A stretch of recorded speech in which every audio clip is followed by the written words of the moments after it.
Om Swastiastu. Umat sedharma yang kami muliakan, marilah kita tidak henti-hentinya memanjatkan puja stuti kehadapan Ide Yang Widiwasa atas wara nugraha beliau. Kemudian kita bisa melanjutkan swadharma kita di alam semesta ini. Kami mendoakan semoga saudara dalam keadaan sehat atas perlindungan beliau yang maha kuasa. Nah, dalam kesempatan ini kami mengajak umat sedharma untuk meningkatkan serada dan bakti kehadapan Ide Yang Widiwasa terkait dengan keberadaan segara. Kenapa umat Hindu meyakini segara adalah tempat suci? Umat sedharma yang saya banggakan, Hindu memiliki tempat suci untuk mendekatkan diri ke hadapan Ide Yang Widiwasa. Terbukti dengan adanya ribuan pura yang ada di Pulau Bali tercinta ini, sehingga Pulau Bali diberi julukan Pulau Seribu Pura. Pura yang dibangun oleh umat Hindu sebelum dipergunakan sebagai tempat suci, maka dilaksanakanlah proses sakralisasi seperti upacara memakuk, upacara melaspas, dan lain sebagainya, sehingga layak menjadi tempat suci. Selain itu, ada tempat suci yang diyakini tanpa melalui proses sakralisasi seperti gunung, segara atau yang sering disebut samudera, danu yang sering disebut danau, air kelebutan, dan pertemuan sungai yang disebut dengan campuan. Segara atau samudera adalah di mana tempat bertemunya atau bermuaranya sungai yang mengalir dari daratan.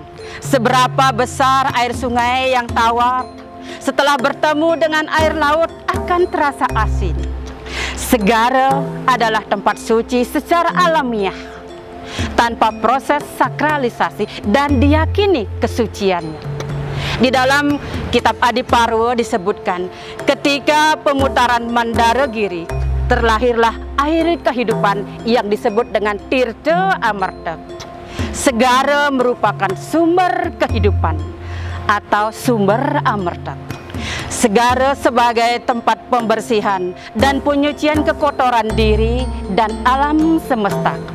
Segara juga disebut Udarsan, merupakan tempat berkumpulnya air kehidupan. Dalam pelaksanaan upacara agama seperti upacara melasti, nangluk merana, ataupun upacara pengelukatan, Hindu tidak dapat lepas dari segara.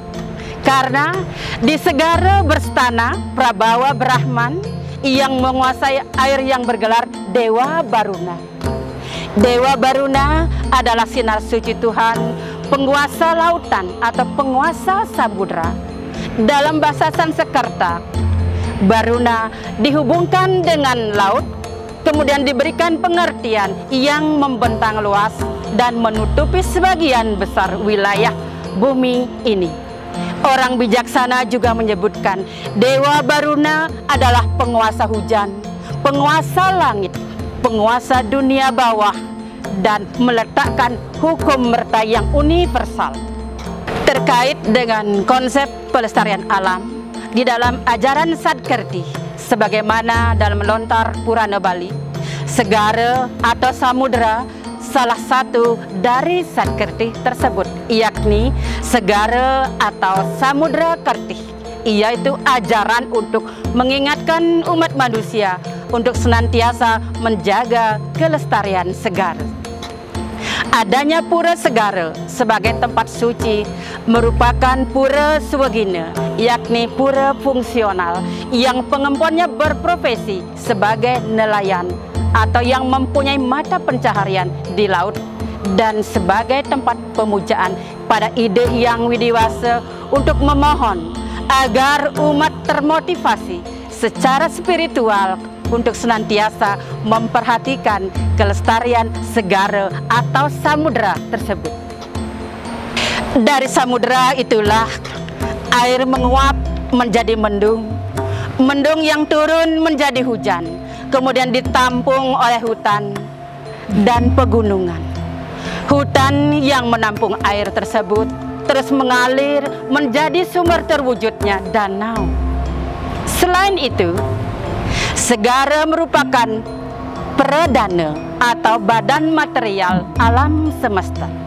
Jadi, segara memiliki dua fungsi. Yang pertama, untuk melenyapkan segala kekotoran, baik skala maupun niskala, dan sebagai sumber amarta atau sebagai air kehidupan kita.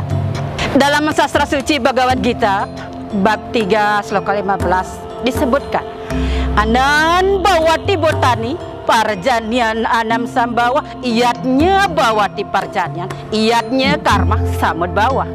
Artinya, adanya makhluk hidup karena ada makanan. Adanya makanan karena ada hujan. Adanya hujan karena ada iatnya.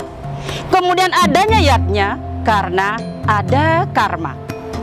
Nah, dari sastra suci ini mengajarkan kepada kita umat Dharma semuanya, umat manusia semuanya, untuk memelihara dan merawat kebersihan dan kesucian segara demi kelangsungan hidup kita bersama di muka bumi ini.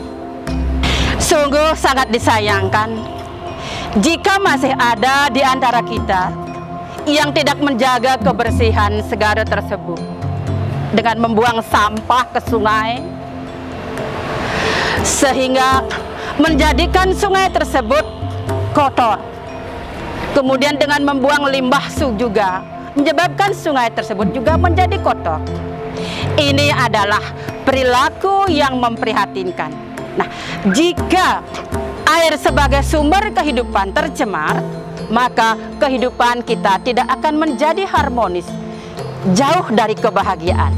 Umat Dharma sekalian, mari kita jaga kebersihan serta kelestarian segara. Umat Dharma yang kami banggakan, demikian yang dapat sampaikan.